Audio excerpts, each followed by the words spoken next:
Okay, I think we can start. Welcome to today's session of the Newton 1665 seminars. Today it's a pleasure and an honor to have Professor Vafa and George Obiet speaking. They're going to discuss their very recent proposal for an early phase of the universe that replaces inflation and basically comes from string dualities, as they're going to explain. So, Professor Vafa, please, the stage is yours.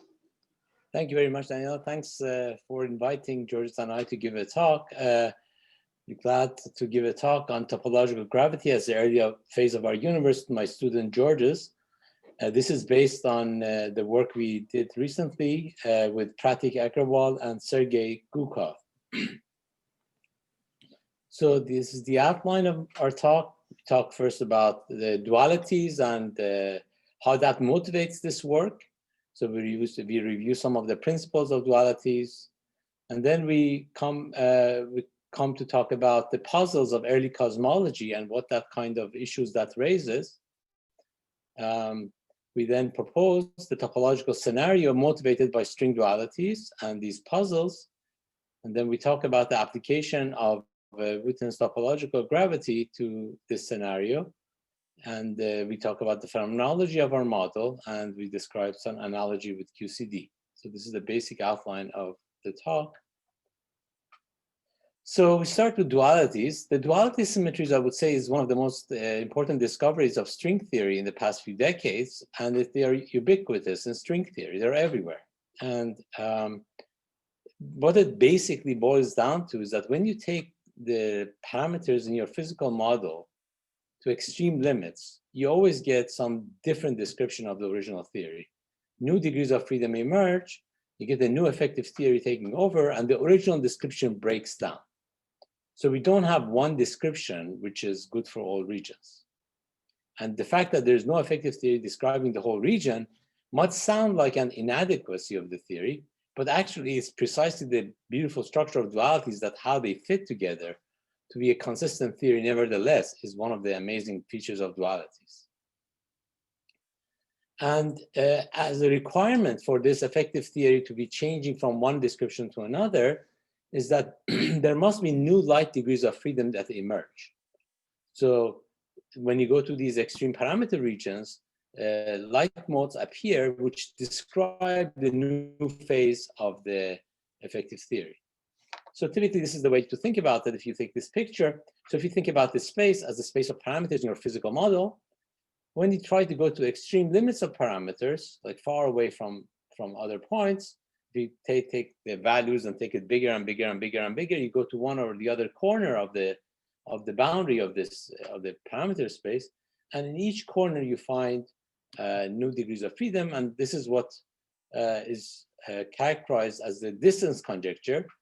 We have, of course, a lot of evidence for this. We don't have a general proof of it based on string theory, but we believe it's true. That, and this is captured by the so-called distance conjecture, which is the statement that if you go at the distance d, you go in the parameter space or field space or expectation value of your fields, you get an exponentially light tower of modes whose mass go at least exponentially down with the distance, with some coefficient. Now, this is the backdrop of the whole motivation for this approach that we're going to be talking about. And you see, the early universe is an extreme limit. It's an extreme limit because as you go back in time, the temperature is going up and up as we take the FLRW Big Bang cosmology back in time. If you just continue that ad infinitum, you go temperature going to infinity and radius going to 0. These are extreme limits. So therefore, if you just take the naive paradigm of string theory dualities, you would expect that there must be a dual description of the early universe. The universe in the early phase cannot be described by the same degrees of freedom we are talking about today. Now, in fact, temperature, which can be viewed as the inverse of the radius in the Euclidean time circle, so the radius of the Euclidean time circle being beta over 2 pi, so temperature to infinity is the same as taking this radius to 0. So taking a radius to 0 in that sense, which is also similar to taking this other physical radius to 0, is a statement that as an example of the extremes that I was talking about. And in fact, the distance in the field space relevant for the distance conjecture when you try to put a space on a circle of radius r goes like log of beta in the absolute value. So we expect to have a tower of light modes whose mass scales like e to the minus b times the absolute value of log beta. In other words, we expect that at high temperature, we get a tower of light state, which is going down to 0 in this way, for some b that we do not know a priori what it might be. So this is a general prediction, if you wish, of string dualities, that we do expect light modes to come over.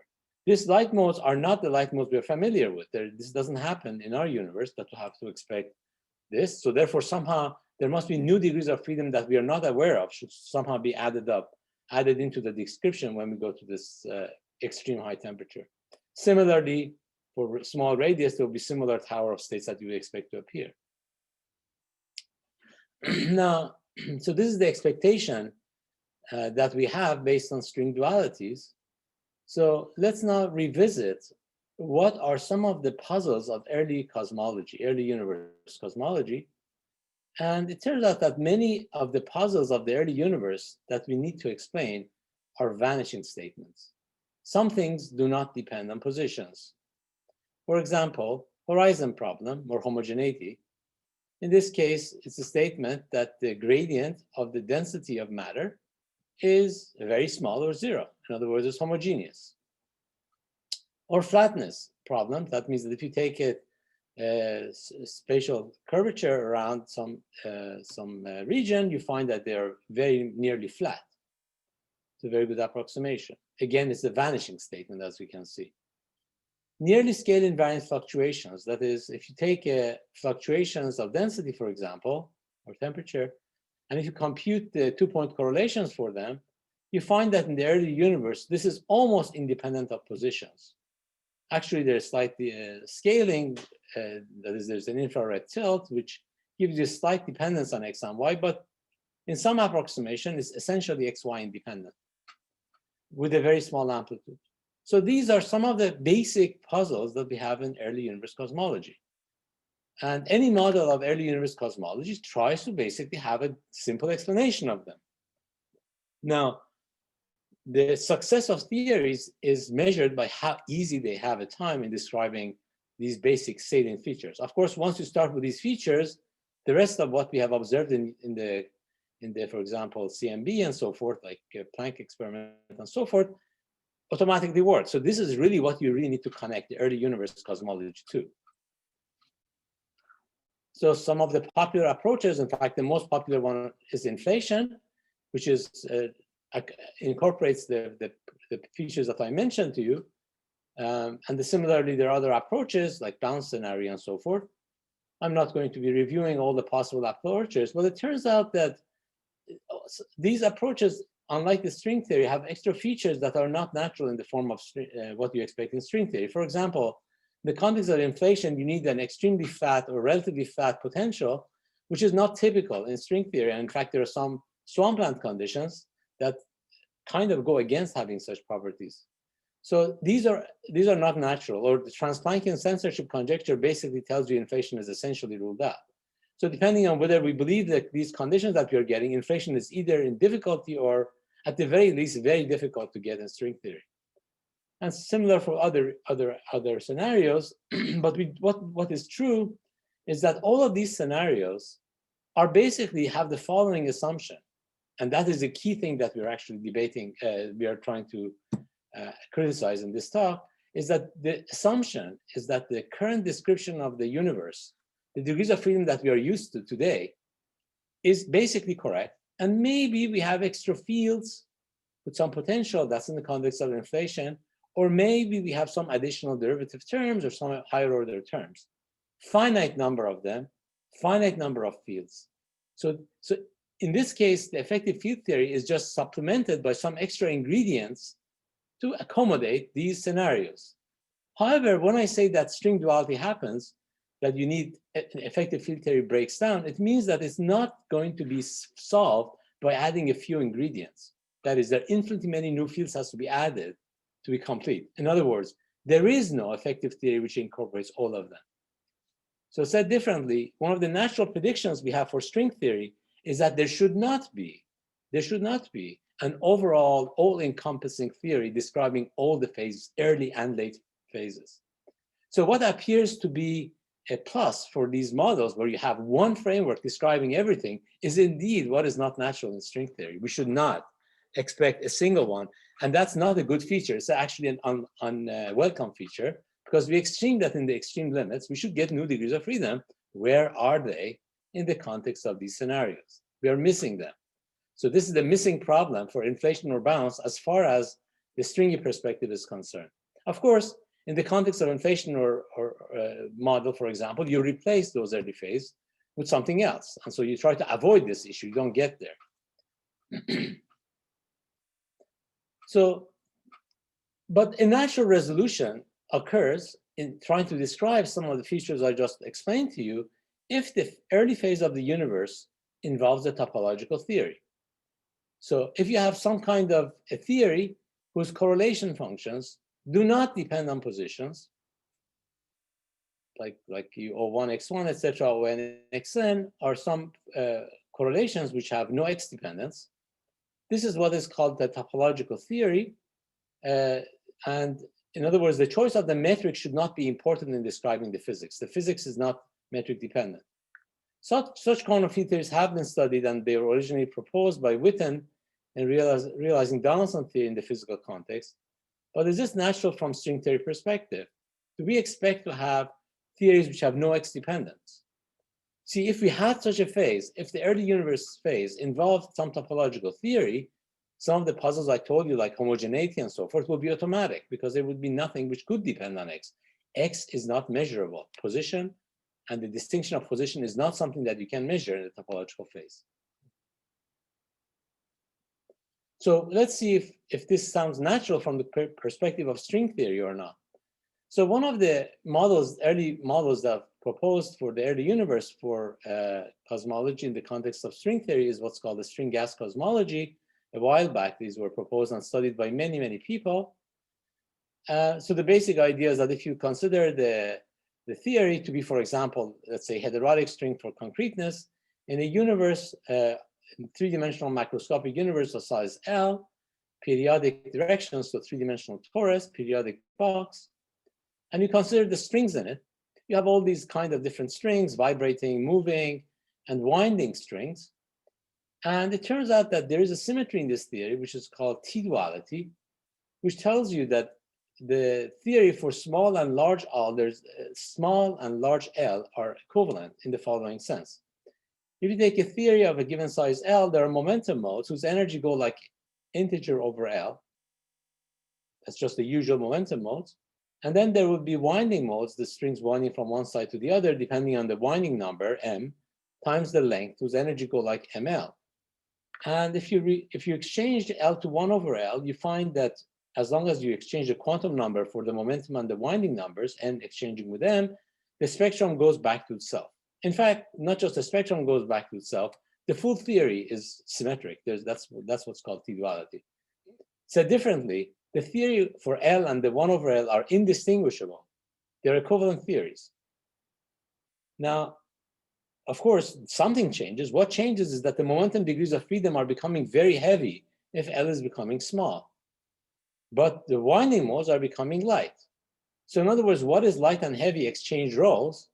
So you don't have a good description in terms of both of them. So let me explain what that means. You see, position is Fourier transform of momentum modes. So if you have momentum states, you can define the notion of position by such a Fourier transform. But you can use winding modes to define a new notion of position, which is what I call X tilde, as a Fourier transform of winding modes. If you measure the space using the X position, you find that the length of the universe is L. If you use it using the X tilde position, you measure it not to be L, but 1 over L. So these two different notions of space have two different notions of distance. In fact, each one has its own graviton. There's a graviton associated with this mode, and there's gravitons associated with this mode. Why don't we see this other graviton in our universe? Well, because they are heavy modes. We don't have those modes allowed in our universe because they're very heavy.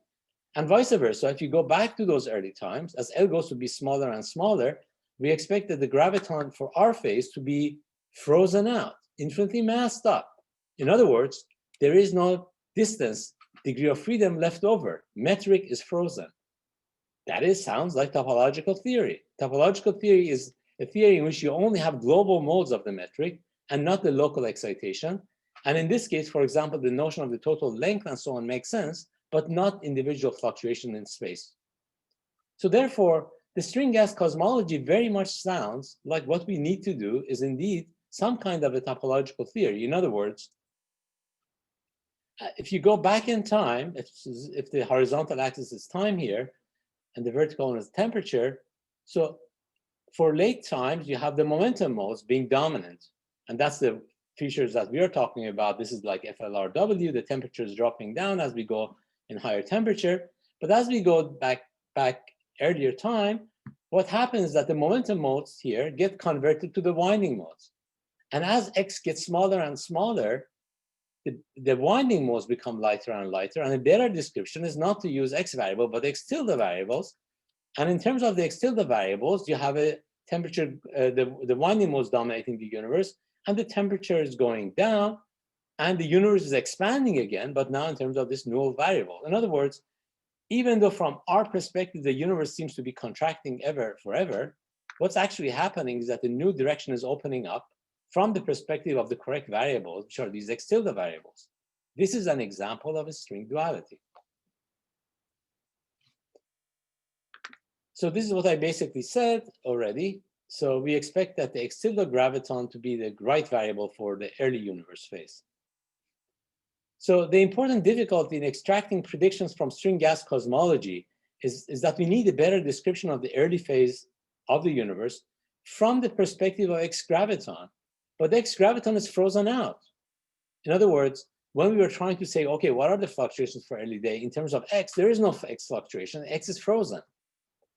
So this is what we need to figure out. How do we describe these fluctuations of our graviton from early universe perspective? So ideas such as the modes, fluctuation modes exiting and re-entering horizon of the X variables would not be the right language because it didn't exist. That graviton in that phase is frozen. Now, this was an example. The string gas cosmology is an example, and we don't need to assume that. In fact, the only thing we're going to be assuming is duality, and that's a far more general than the string gas cosmology. We do expect some kind of duality to take over and describe this other phase, whatever it is. It may not be T-duality, it may be something. But you will have a dual description, presumably, if string dualities are valid. So we will assume that we have two phases and two different frames of evaluating those phases, which we call phase one and phase two. And we have modes or operators, which eigenmodes that are heavy in phase one. Those operators will be describing our universe. So the things that we are made of will be heavy in the original phase, and it will be light in our phase. And that's why we are made of those phases, those degrees of freedom. So starting in phase one, the initial state of the universe is annihilated by non-zero modes of O. In other words, the early phase has no degree of freedom corresponding to the excitations of these operators. Our degrees of freedom are not excited. There's other modes taking over. Now, evolution from phase one causes the zero modes to decay almost uniformly to phase two matter. Now, in other words, what are we having is that we have some other light modes in phase one, which is not what we are made of. But as the universe is evolving, those become heavy, and therefore they have to decay to our modes in some form or another. And the only assumption we have is that locally energy is conserved. So for short periods of time we're talking about, the energy conservation would suggest that it will just distribute itself equally to all degrees of freedom, and therefore we populate the states in phase two through this conversion process of matter in phase one and from phase one to phase two. So in other words, this is our scenario. The notion of time is common to both scenarios. to both phases, in phase 1 and phase 2. They both have the same notion of time, but the notion of space is not shared. Phase 1 and phase 2 do not have the same notion of space. As far as the phase 2 is concerned, the matter is not, so I'm denoting the matter in phase 2 in terms of this red curve. The matter did not even exist when you were at a very early time, which I denoted at t less than 0. So time equal to 0 is roughly the region where the phase goes from phase 1 to phase 2. So if you go back in time, for t less than 0, the matter was not in the phase 2 description. So therefore, they were made of phase 1 matter. So there must be conversion going on from phase 1 matter to phase 2 matter as we cross t equal to 0. So this is automatically explain one of the bigger puzzles of the phase 2 cosmology, our cosmology, which is why are we having homogeneous matter at large scales? It is because gravity is topological. There is no correlations between different degrees of freedom other than overall norm, overall phase. There's nothing that can be local. It is non-local in that sense. The physics is not local, it's topological. That is the horizon problem and homogeneity automatically explained by just the various setup of this scenario. Now, there would be, and this would be, as we will see later, there could be and will be weak non-thermal correlations in phase 2, but can potentially emerge from quantum effects, as we will see. So quantum effects of phase 1 will tell you that even though there's naively no correlation, no fluctuations and no correlation whatsoever, quantum effects change that story a bit and create some correlations, and that we will discuss later in this talk. And as I said, these look like global and non-local effects from the perspective of phase 2. So again, this is the topological theory. We have two different perspectives, the frame 1 perspective and frame 2 perspective. Frame 2 perspective is what we are calling as our perspective. T bigger than 0, we have the radiation matter scenario. This is the usual FLRW scenario. T less than 0, from our perspective, the description of the space should be topological. Gravity is frozen out. The gravitons are frozen out. They're becoming very massive, and therefore it should be just 0 modes, and that's what we mean by a topological theory of gravity. So the gravity should have become topological. Of course, you may ask, what about the frame 1 perspective? In the frame 1 perspective, our universe today is in some kind of a topological phase. The degrees of freedom that originally was describing the frame 1 are now so heavy that the graviton or whatever degrees of freedom they were are now frozen out. And so our description is topological from that perspective. Now, some people might naturally ask, okay, so why don't you use all the degrees of freedom all over the place so you don't have to go from one frame to another? Well, that's not easy to do because that would entail having infinitely many fields. You cannot have a finite number of fields describing both phases. So even though the theory is equivalent, the degrees of freedom that you're describing is incomplete for any given finite description of the theory. So the dualities are hard to realize in a simple form in terms of effective field theories. And that's the big feature, an important feature of string dualities. So as an example of how a topological theory might emerge, or what kind of phase this topological phase is, we will consider a particular example of it, which is Witten's 4D topological gravity. In fact, this is one of the very rare topological gravities that has been proposed in 4 dimension. However, it's conceivable and it's not unlikely that we have many more such possibilities. So we will study specifically the one proposed by Witten in '88, long time ago, as a model of what kind of description there could be. But of course, we are on a limb as to whether this is the description of topological gravity for our model or for our universe, or there are other ones or not.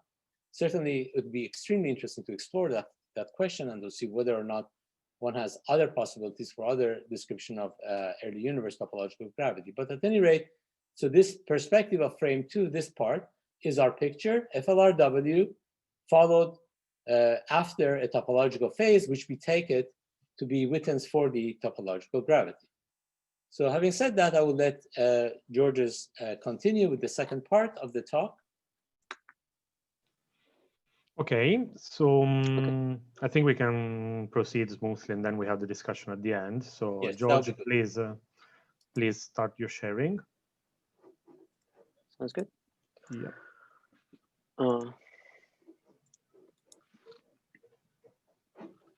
Okay, I think all is good.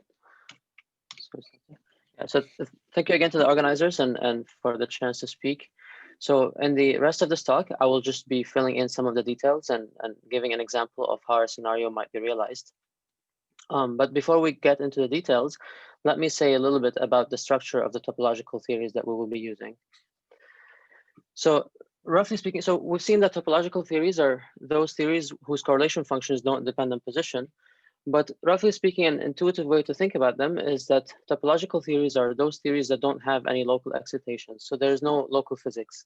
And all the observables that we can ask about measure global features of the spacetime, for instance, or of the state that we're in. So an example that might be familiar could be gravity in 2D, where we know there are no gravitons in 2D, and the action measures it measures a number, the Euler characteristic, which tells us only about global features like the genus, the number of boundaries, and crosscaps. So as a result of this, the fact that there are no local excitations, there are usually no good questions to ask about signal propagation, because the concept of signal propagation are usually it's not a good concept to ask about in topological theories. So there's many more details in this very nice introduction, which I will of course not have time to get into. Now that said, there are many different classes of topological theories, and the one we will be concerned with in this talk are called Witten type theories or cohomological theories.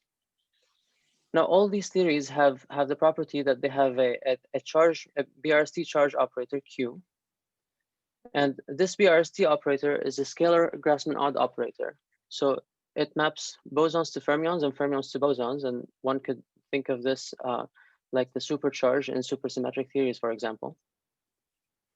And so in addition to this map, in the Hilbert space, we say that the physical states are Q cohomology classes. So physical states are identified. So states in the Hilbert space are identified if they differ by a Q exact contribution.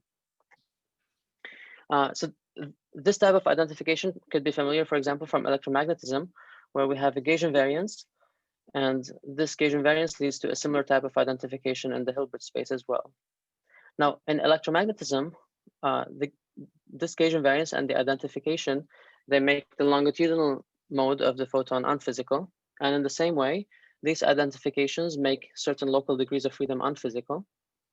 And in a topological theory, in fact, all local degrees of freedom are made unphysical because of these identifications in the Hilbert space. So there are no more local degrees of freedom, and all that remains are global features. So we will be focusing here on Witten's 4D topological gravity, which is an example of a cohomological theory of the type that I just described. In particular, this theory does contain a BRST operator Q. And in order to construct this theory, what Witten did was that he started with a tetrad describing the degrees of freedom in a metric, and an action for that tetrad that's based on the Weil tensor. To this action, he then added certain fields so that the full action is invariant under Q. So the full action is invariant under Q, and this invariance means that we have removed all local degrees of freedom from this theory. So this theory becomes topological. It's a topological theory of gravity. So there are two points here that are worth noting. First, we might look at this action, and it's based on the Weil tensor square, so it's a higher derivative action, and we might think that this action is non-unitary, so it contains ghosts. However, this action is actually unitary because we are in a topological theory. So BRST invariance removes degrees of freedom; it removes the ghosts in particular from the spectrum. In addition, this action will not have an Einstein-Hilbert term because it is protected by BRST symmetry. So even if we have another sector that we integrate out, for example, we will not generate an Einstein-Hilbert term. So in that sense, this is a topological theory of gravity. So there are some features of Witten's theory that will be important for us, and so let me discuss two of them here. The first one is that now that we have this fermionic symmetry Q, we can ask which backgrounds preserve Q. So which backgrounds do not spontaneously break Q. And the answer here turns out to be very similar to the case of supersymmetry. Namely, that backgrounds that don't break topological invariance or that don't break BRST invariance are those where the variation of the fermions is 0. In Witten's theory, there were 3 fermions, so there was chi, lambda, and psi, and the one that gives a non-trivial condition is the variation of chi, which happens to be proportional to the Weyl tensor W. So vanishing of the variation of chi means that W is 0, and so backgrounds that preserve this BRST invariance are conformally flat backgrounds. So they have W equals 0. Another thing that will be important for us is that Witten's theory always has an additional sector. So there is a sector that is not connected to gravity. And the reason for this is that the simplest action that preserves that is topologically invariant does not actually contain any kinetic terms for the field C and some of the components of psi. And so this simple action is degenerate. But we can't simply add kinetic terms for C and psi because the action would then not be scale invariant. So in order to add these kinetic terms, Witten introduced an additional sector which contains this field phi, and the scale transformation of phi can compensate for the scale transformation of the kinetic terms of C and psi. So in this sense, in order to make this theory non-degenerate, we have to have an additional sector. And Witten's additional sector had just an extra field phi, which is a BRST singlet, and it's massless. So this is independent of the gravity multiplet, which transforms under Q between itself. So here we can think of phi as just as an additional matter sector that is required to make this theory non-degenerate. Okay, so recap. So these are 3 things that to remember for the for the next few minutes. And so the first of all is that the action of gravity is based on W squared, and to this action we will add an overall coupling constant, which is 1 over lambda squared, and this will play a role similar to the coupling in Yang-Mills. In addition, we saw that backgrounds that preserve topological invariance have W equals 0. And third, that this theory contains an additional massless field, capital phi. So W squared action, W equals 0 on the background, and an additional sector and an additional matter sector phi. And so given this theory, we can now ask, what does this mean for cosmology? How does this relate to the cosmology that we have? So we can begin by addressing the flatness problem. So we said that the theory that we start with in phase 1 doesn't distinguish any type of position. And so the metric that we start with should be homogeneous because there is no distinguished position. And so that picks an FLRW metric, but it doesn't pick its spatial curvature. It could be -1, 0, or 1 still. However, we saw that backgrounds that preserve topological invariance have W equals 0. So that they're conformally flat, so that the metric is flat up to an overall conformal factor. And the question to ask now is, what does this conformal factor depend on? So in general, it depends on space and time. But for us, only time has an invariant meaning between the 2 phases. Space, the space variables get reshuffled and they undergo a duality transformation, but but only time has an invariant meaning between the 2. So we will assume that the overall factor depends on time, and this, of course, just picks out a flat initial universe with k equals 0.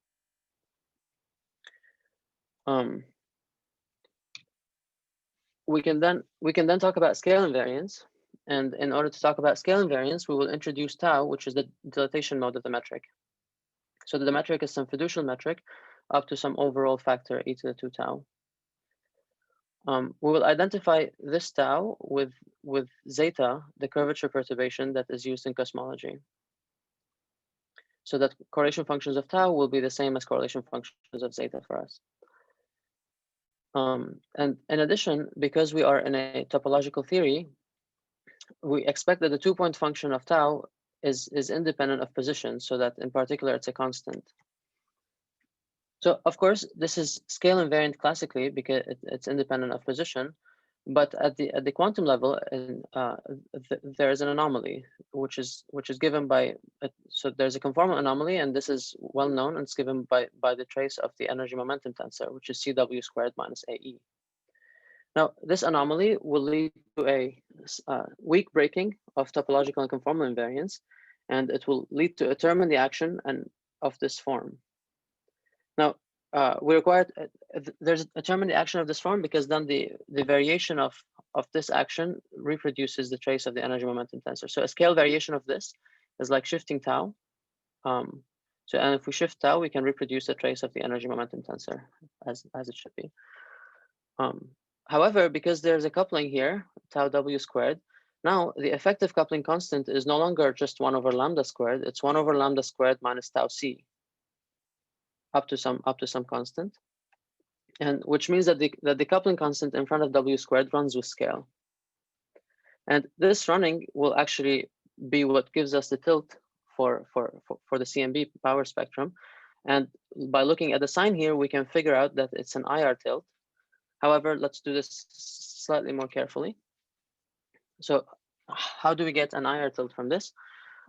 We can just consider the 2-point function of tau and apply to it a dilatation operator. This is equivalent to inserting a trace of the energy momentum tensor inside the correlation function. And moreover, we estimate this by the disconnected piece.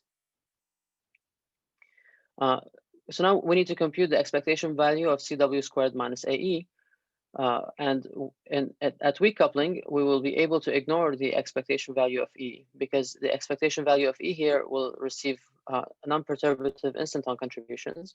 And so this will be exponentially suppressed, but the expectation value of W squared will just be lambda squared, which is the inverse of the kinetic term. Yeah, so we will show very soon that we are at weak coupling indeed, and so this approximation is valid. And yeah, so eventually what we end up with is a differential equation for the 2-point function. And on the left-hand side here, we have x mu d mu of the 2-point function. On the right-hand side, we just have a constant c lambda squared over 16 pi squared times the 2-point function. We can translate this to momentum space, and this gives us a tilt. And the tilt that we get is ns minus 1 minus c lambda squared over 16 pi squared. And we can see that this is actually negative because C is positive, and the positivity of C is a consequence of unitarity. So the fact that this is negative means NS is slightly less than 1, and this is an IR tilt. Okay, so we've estimated the tilt of the 2-point function, but what about its magnitude? We can do a rough estimate of the magnitude in the following way. We first complete S anomaly. So we saw the first part of S anomaly, which was this. And the way to complete S anomaly is to require that the variation of S anomaly produces the trace of the energy momentum tensor. So that this is the first part, but we need to add these terms to cancel the variation of CW squared minus AE. Remember that the variation of tau already gives a trace of the energy momentum tensor, so we should cancel the variation of CW squared minus AE. And the way to do this is to add these terms to S anomaly. Now, this action is universal and it's complete. So there are no more terms. And whenever we have, and whenever there is a conformal anomaly of this type, this action will show up. So we can now identify phi, which is the field in Witten's extra sector, with exponent of minus tau. And since phi is a massless field, its equation of motion will give some relation for tau, which is of the form box tau equals d tau squared. Now, this relation, in addition to this action, leads to an effective kinetic term of this form. So there's an overall A and then box tau squared, and so we can estimate the amplitude of the 2-point function as 1 over A. So we get some scale invariant 2-point function, and the amplitude of that 2-point function is 1 over A. So now we have estimated the tilt and the 2-point function. And so we can actually compare this to the measured values of the tilt and 2-point function to get an estimate for the parameters of the theory that we have. So let's do that. So we briefly saw before that the amplitude is 10 to the minus 10, so that A should be about 10 to the 10 to reproduce observations. And we also expect that A is of the same order as C, so that C is also about 10 to the minus 10. We of course have a measure of the tilt, and that fixes lambda to be about 10 to the minus 5. So overall, the theory that we have here is a theory of many of a very large central charge, and is at very weak coupling, which which I guess, as I mentioned before, we will find that the theory at weak coupling. So it's indeed very weakly coupled, but it has a very large central charge. Okay, so using S anomaly, we can go farther. We can estimate universal contributions to the higher point functions, and these higher point functions give non-Gaussianities in cosmological observables. So one important feature here is that the higher point functions are not actually suppressed by small parameters like lambda or 1/a. So in inflation, for instance, the higher point functions are suppressed by slow parameters in the simple models. But here, the higher point functions are not suppressed by small parameters. That said, the 3-point function ends up vanishing, so FNL actually ends up being 0. The universal contribution to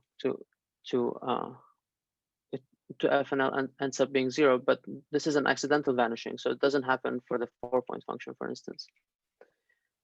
And we can indeed compute the 4-point function, and we indeed get GNL and tau NL both order 1, and there's also some shape function which might be of interest for some futuristic experiments. But yeah, but the point is that these are so FNL, GNL, and tau NL and their higher point analogs are expected to be order 1, and so FNL vanishes accidentally, but that's just an accident. But the higher point functions survive. Okay, so let me now turn to a very quick comparison with inflation. So these are the two models side by side. So both scenarios, they only alter the universe at very early times, and we expect the late time universe to be described by an FLRW universe. In inflation, we start with a period of accelerated expansion, and then it's followed by a period of reheating. And the details of the reheating are for the most part unknown, but they're also not important for the predictions of inflation, which come mostly from the period of accelerated expansion. So in the same spirit, for us, we will have a period of a period where a topological theory is responsible for I guess the dynamics, even though there aren't any local dynamics. But and then this will be followed by a period of matter conversion.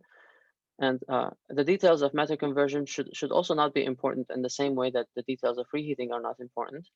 And the predictions should follow from features of the topological phase rather than from features of the matter conversion. So this is the two scenarios are parallel in this sense. And then in here, I'm showing a table which compares the two scenarios side by side and how they address various aspects of cosmology. So in inflation, with respect to homogeneity, isotropy, and flatness, these problems are addressed by having an exponentially expanding de Sitter background. And this exponential expansion effectively blows up a tiny patch of the universe to the size of our observable universe, so that it becomes homogeneous, it becomes isotropic and flat. However, in the topological scenario, we saw that homogeneity and isotropy are solved from the get-go, because the topological theory cannot distinguish positions, and so it also cannot distinguish directions. In addition, flatness is solved because in Witten's topological theory, we had the requirement that W equals 0 for a topologically invariant background. And so these are addressed in the topological scenario because we have a topological phase. So, and here, this is a theory of zero modes, which sounds a little bit similar to saying that we have a little tiny patch that we inflate to cover up all the space, so that only the zero mode becomes important here too. So this is a theory of zero modes from the get-go. And with respect to scale invariance, inflation addresses this issue because we have a de Sitter background, which is self-similar at different times. So as the background scales, we get the same power spectrum. So it's scale invariant, and it's nearly scale invariant because we have a quasi de Sitter background where it's not exactly de Sitter, but the Hubble parameter changes slowly during inflation. For us, we have a scale invariant. For us, our theory is scale invariant because topological theories are scale invariant. They don't care about the scale of the metric. And it's nearly scale invariant because it's weakly broken by the conformal anomaly. In inflation, we get the red tilt. This is because the Hubble parameter is decreasing. For us, we also get the red tilt, but this is because the conformal anomaly coefficient C is positive, and this positivity itself is due to unitarity. We saw that non-Gaussianities for inflation are suppressed by slower parameters, but for us, 4 and higher point functions are not suppressed, and they're expected to be order 1. And there's one last point to make here, which is tensor modes. In inflation, we generically expect tensor modes to be present because there is a massless graviton. But in the topological scenario, we don't have a graviton in the topological phase. The graviton is not dynamical. It's not a physical degree of freedom. And so we expect tensor modes to be absent because there is no spin 2 degree of freedom available for us in the topological phase. So this last point is important. So let me elaborate more on it by using an analogy with QCD. So in here, I will be making an analogy between particle physics and cosmology. And on the particle physics side, we will consider 2 models with similar low energy behavior. So we will look at QCD with 2 flavors and some linear sigma model. And in here, I have drawn an energy axis. So QCD at high energy has a gauge symmetry SU3 color, and it also has, if you have 2 flavors, then it has a global symmetry SU2 left cross SU2 right. We know QCD gets strongly coupled at low energy. And so it forms a condensate Q bar Q, and this breaks this global symmetry to the diagonal part. Now, this symmetry breaking pattern dictates the spectrum of pions in the low energy theory. So we'll have, for instance, for this pattern, we'll have pi plus, pi minus, and pi 0. But however, the important part here is that because this theory is strongly coupled at low energy, we don't have spin 1 gauge bosons. So the gauge bosons of SU3 do not mediate long range forces in QCD QCD long range forces, for instance, like in our world.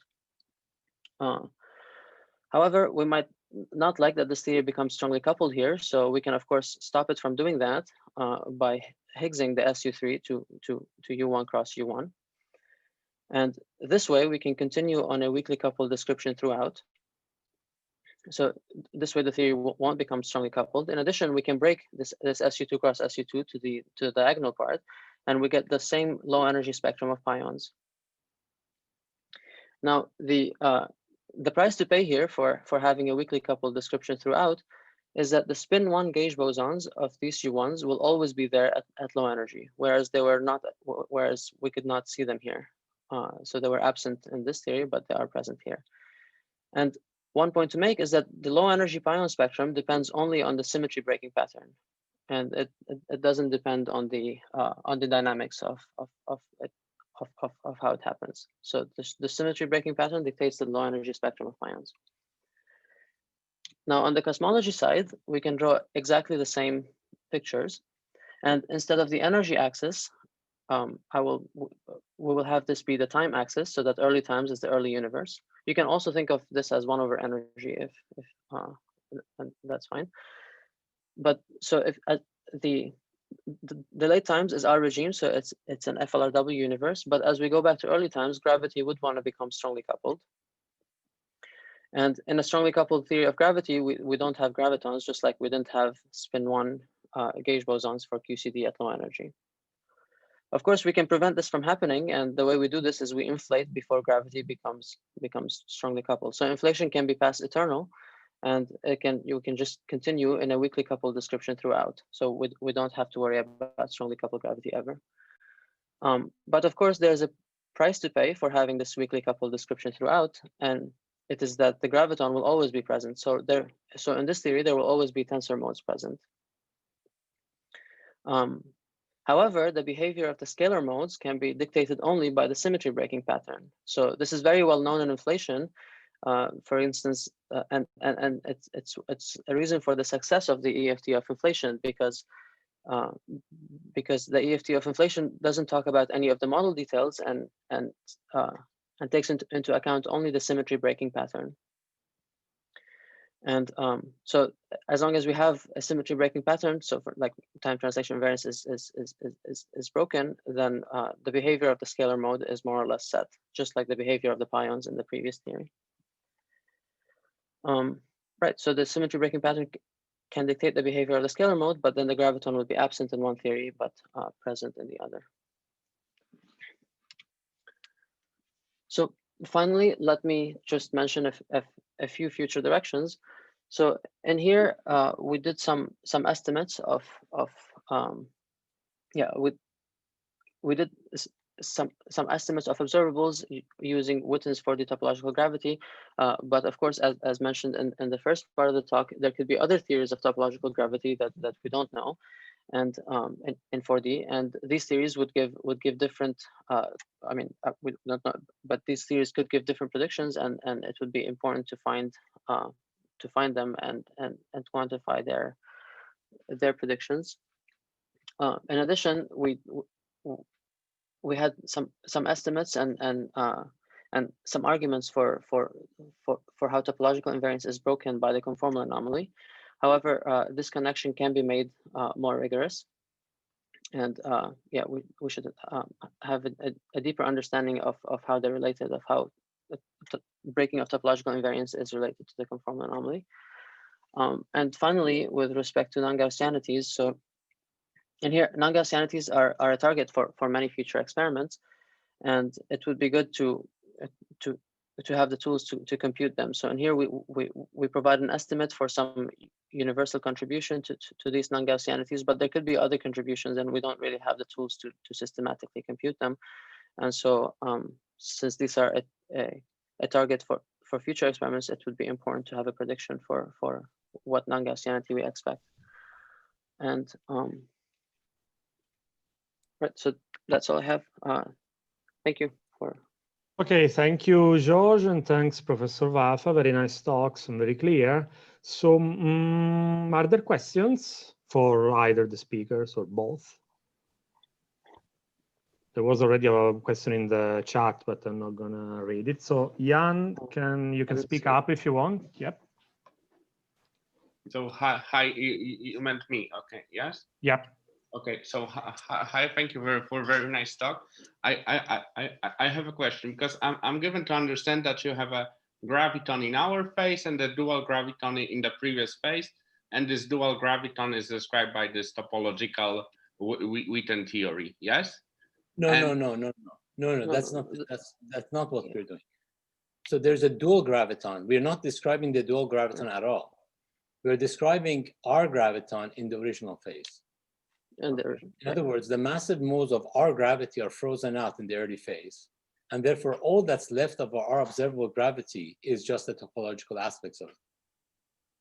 Okay. So we are not describing the other phase completely. We are just describing the part which is relevant for our phase. Okay, so in that case, let's pose my question, because as you know, conformal anomaly can have a profound effects on the late time cosmology, for example, for the radiative phase. And what happens with this conformal anomaly after we do the transition from this topological phase to our phase?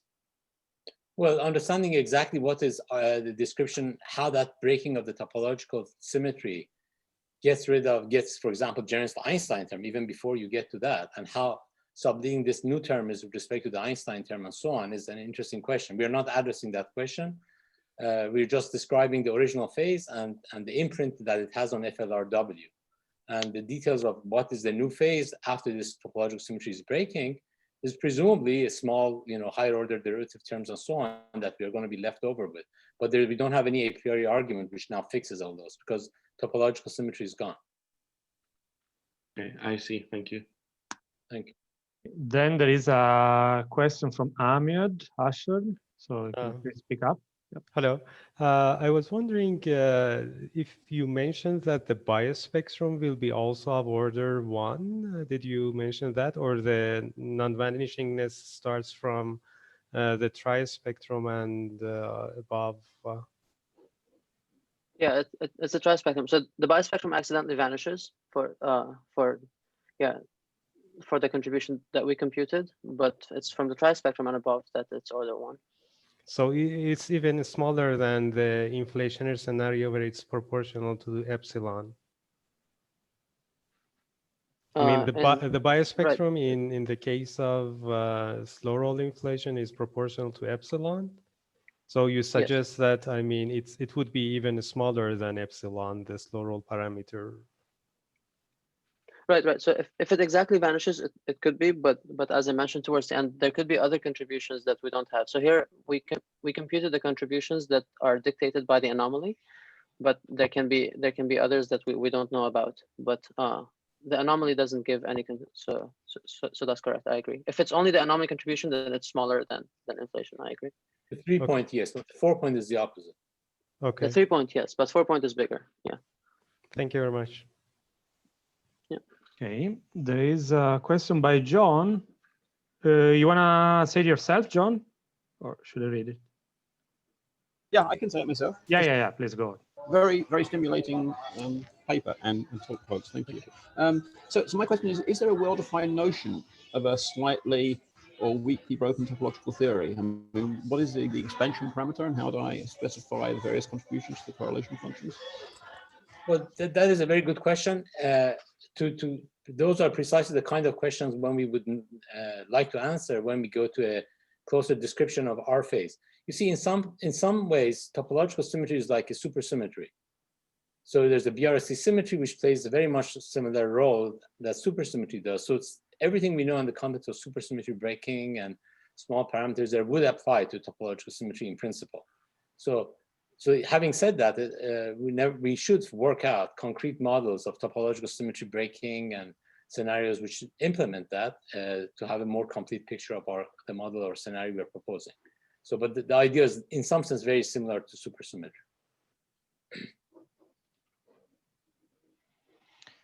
Okay. Thank you. I do have a question myself, actually, for either of you. So your discussion was essentially 4-dimensional. Now, I wonder, do the compactified dimensions play a role? For instance, like since, I mean, if there is in what you call, I think, phase 2, so in the dual picture, if there is a large extra dimension, I guess you would be able to see it in the inflationary fluctuations. So does this restrict the structure of the compactified dimensions now, I mean, for our picture, or does it play any role? Well, we made an assumption about the dynamics that when we're evolving it back in time, the other dimensions are not moving around, the size of the internal dimensions. That's part of our assumption, of course. Now, what happens in the first phase, in the early phase, the phase 1, could have had some extra dimensions opening up. In other words, when I said that we don't have a good description of phase 1, that phase 1 could be 5-dimensional, for example. And we're not making an assumption about that. And would that give? It's a dual description. We don't have a good description, but the trying to impose the R graviton into that universe would be a topological subsector of that theory. That's what. Okay, so the issue is that essentially you're describing the primordial fluctuation just using the phase 2 description, and so you actually don't know what phase 1 looks like. You miss all these other details. Yes, it's not, and that's an important point. We are not claiming to have a complete description of the first phase 1, not at all. We just describe the part which is relevant for the things that we are reading of now today in terms of R graviton. Okay, I see, thanks. And I read a question in the chat by Roberto, we'll read it. So how do you expect, if you do, to pinpoint the exact phase 1 theory from observations? Thinking of this point in George, last slide about exploring other topological theories than Wittens, and the last input from Professor Vafa. And very naively, I was thinking about the speed of the transition between the two phases.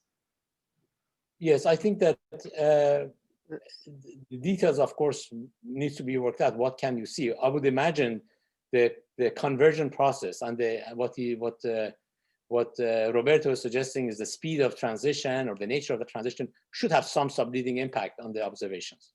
Clearly, that should be important in some form as a subleading aspect of the corrections.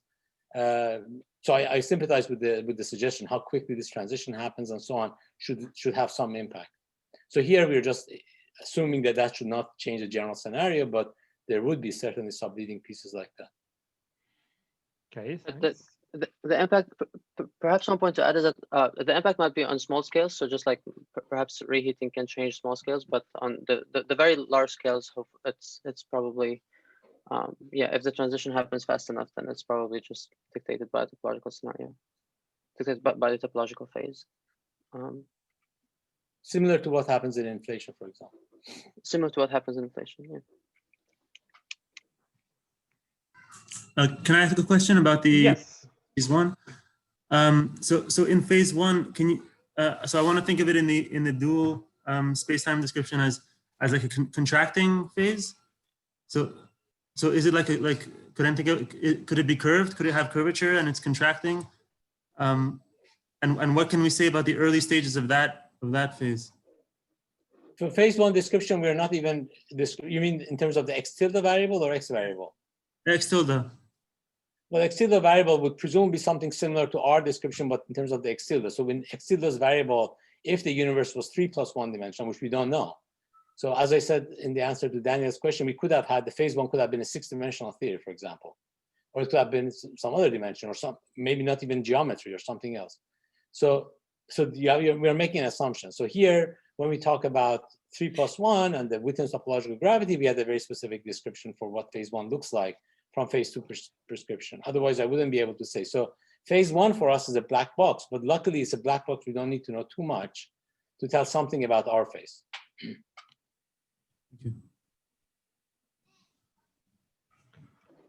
So more questions? Hi, I just have a question for Professor Kumrun. Yes. It's a naive question.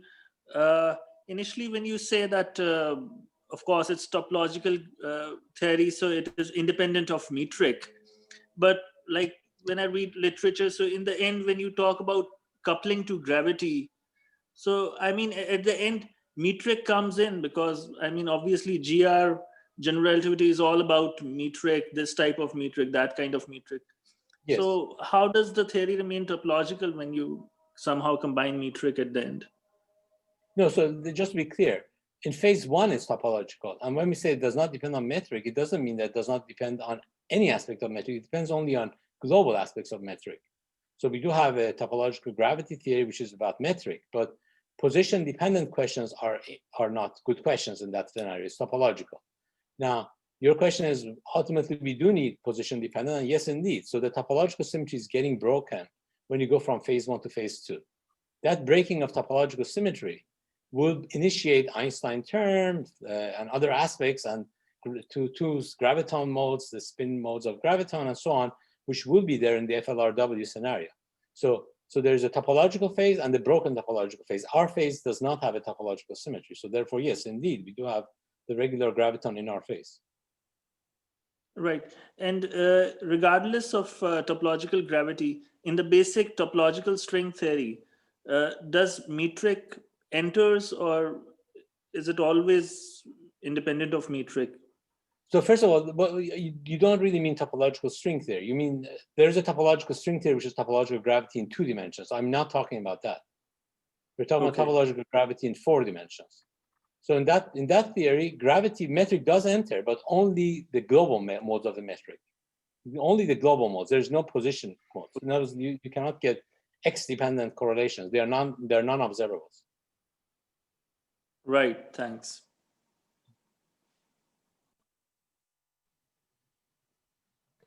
So more Can I ask a questions? question? Yeah. Please go, Michele. So does this picture requires necessarily strong coupling somewhere at the transition? And is this an obstacle to make predictions? Strong coupling somewhere, I'm not sure. In fact, we found, as George has described, that the couplings are weak. Everywhere, also when you move from our frame to the topological frame? Well, there will be phase transition in that sense, if that's what you're asking. For sure, there will be phase transitions. There will be big jumps in terms of the degrees of freedom that are described in the universe. At low degrees of freedom, the graviton becomes dynamical and all that. So there will be big transition in that sense. So I'm used to the fact that if you change number of degrees of freedom, somehow you have strong coupling because you are crossing zero for the kinetic term of somebody. So in some sense, this is the emergence of a field theory. In other words, the field theory before this didn't exist. Now, what does that mean? Well, there's a dual description. If you have all the degrees of freedom, of course, everything is smooth in that description. Yes. That would mean that you have to have a description which includes the phase one big matter and so forth, which we are not describing in our universe. That would necessarily entail an infinitely many degrees of freedom in the full theory if you want to talk about both modes. For example, people have indeed talked about, in the context of string gas cosmology, this double field theory where have X and X tilde dynamically working together. Well, those kind of description will naturally lead to an infinite dimensional description of a field theory, which we don't really have control over. So we are not trying to control all the degrees of freedom of the theory, which will indeed be smooth in that language. From the perspective of the subsector of the theory, which is what we are describing, we're describing a subset of observables in the theory, which is the X variables. It will appear that there's a dramatic change because the degrees of freedom have been converted from the heavy modes that are R modes which were heavy to R modes which are light now. And so that transition will initiate creating new terms, Einstein term and this and that term, which is not there beforehand. So the topological phase ends, our phase opens up. So indeed, you get a breaking of the topological phase and all these terms taking over. But there's nothing strong coupling in that sense. You just get new terms. Topological symmetry is broken. Okay. I mean, I understand this. I'm just confused about the fact that you seem to generate the fluctuations, promote the fluctuation on the topological phase, and then you had to change degrees of freedom to go to our phase, and it's unclear to me whether there is something happening in the transition, or if you go. No, G. Remember, we kept G. We kept G. The metric was there. Okay. What was happening in phase one was that the non-zero modes of the metric were non-dynamical. That's all. But the fluctuations that was relevant, that's why we don't have tensor modes in our scenario. We don't have tensor modes because there was no dynamical metric. But the fluctuation in the large scale was this anomaly, which was the running of the coupling, which ended up being related to the fluctuations. So that's how it happened. We didn't change the degree of freedom of graviton.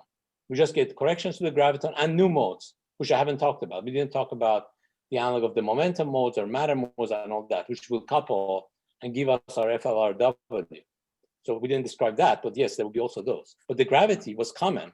I mean, we kept the description of the gravity intact. The double squared that we talked about, that George has talked about, is part of our graviton, but in the early phase. Okay, thank you. Okay, I see a raised hand by Vahid Kamali, so please speak up. Thank you. Thank you very much for your interesting talk. My question is about the string gas cosmology. You mentioned something about this model as maybe actually you extend this model to this topological model. And if I'm not mistaken, this string gas cosmology couldn't explain the flatness problem. But here you claim that you could explain this point. Actually, I didn't get this. Could you please? Well, string gas cosmology, let me say this, I would say it slightly differently. String gas cosmology assumed flatness. It didn't explain it because it was part of T-duality. So no, string gas cosmology would not have even existed without flatness. So you could say that in some sense it was a precondition even to have that scenario. You could say, well, that's not an explanation. Here, you could say the same thing if you wanted. The topological assumption already in our scenario gives you flatness. So you could say it's the same or not, depends on what your perspective is. But the main point is that they come together. Assumption of topological invariance in our setup also gave us flatness. Okay, thank you so much. Well, Okay, more questions? I think I don't see any more. So I guess we could thank both the speakers again for the very nice talk and discussions, and well, see you